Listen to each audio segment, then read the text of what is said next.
este lunes el juzgado que lleva la convocatoria de acreedores de la aceitera santafesina, el juzgado de Reconquista, difundió oficialmente el balance 2019, cerrado al 31 de octubre del 2019, que la empresa presentó la semana pasada. Acá hay que aclarar una cosita antes de ver los números del balance.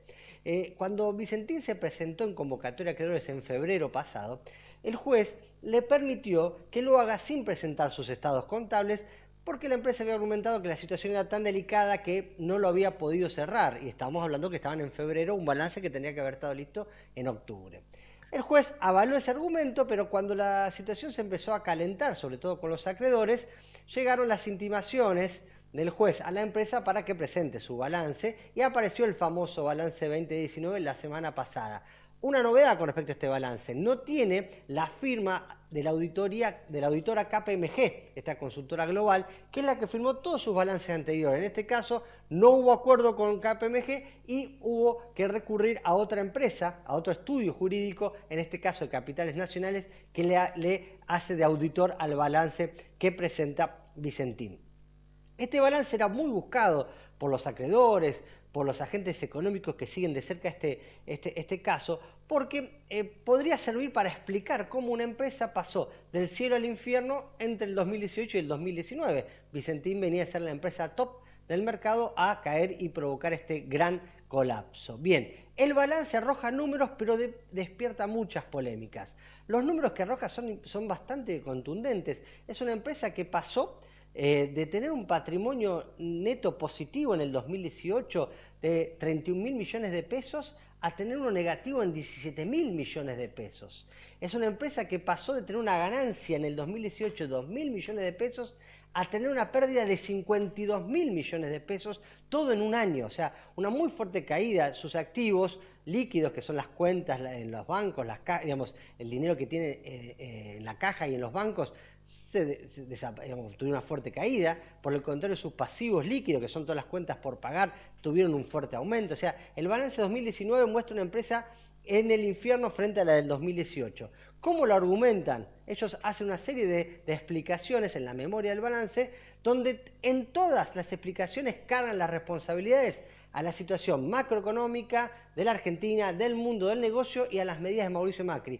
No hay una sola autocrítica presentada por la empresa sobre las razones de su caída. ¿Qué dice? Bueno, la sequía del 2018, hubo menos soja para moler y tuvimos que importar, y eso era muy caro. Justo cuando estábamos ampliando Renova, o sea, había que importar mucho más.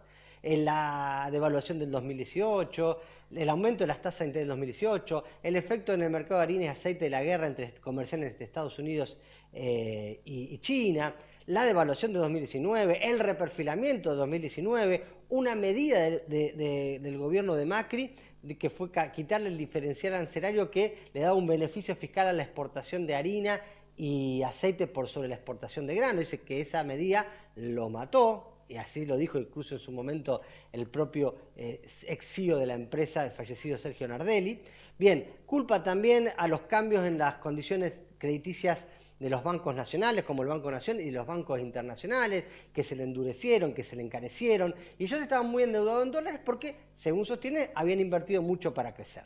Esas son las explicaciones que da de ese fuerte derrape de los números. Ahora bien, con el balance que se difundió, como les decía, este lunes, todos los abogados de los acreedores empezaron a analizarlo, y en estos momentos le están pasando el peine fino a ver qué datos se encuentran. Las primeras observaciones que se están haciendo son estas. Primero, llama la atención semejante caída de un año al otro. Ahí aparece la duda: ¿estaban bien los números del balance 2018?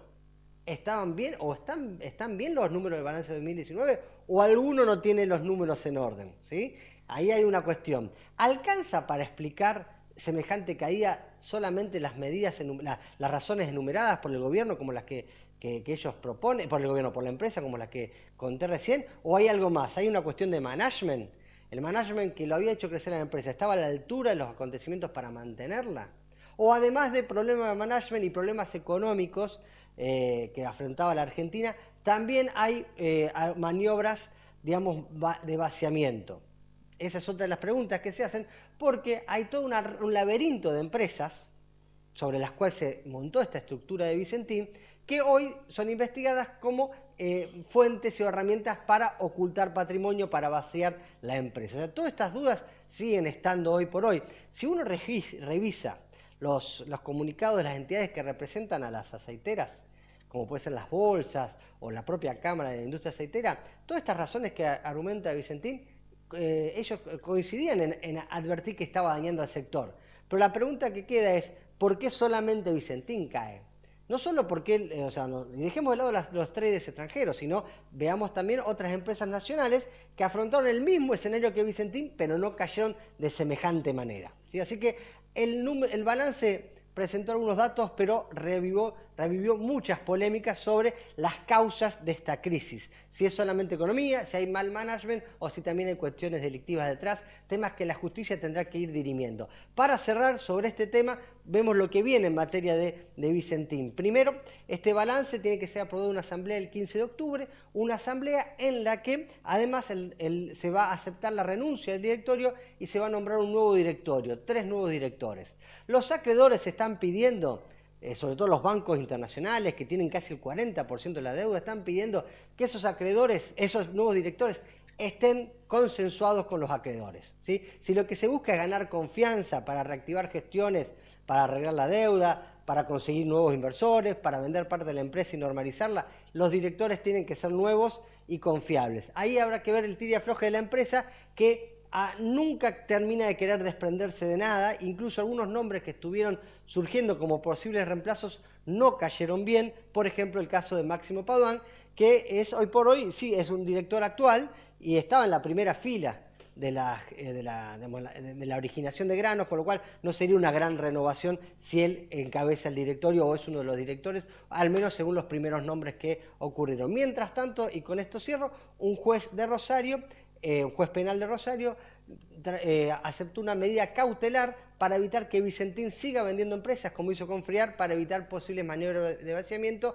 que atenten contra los acreedores que están buscando cobrar sus deudas, una deuda que es de 1.400 millones de dólares, la más grande de la historia del mercado de granos. Va a haber muchas novedades judiciales ahora en Vicentín porque estos acreedores que están por un lado negociando y buscando reactivar negociaciones para tomar el control de la empresa, el control accionario mayoritario, que están buscando que los nuevos directores que designe la empresa sean directores con consenso, también decidieron dar vuelta de página, dejar de estar tan expectantes en materia judicial y empezar a presentar medidas o recursos judiciales para presionar a la empresa a sentarse, a negociar y a evitar el vaciamiento.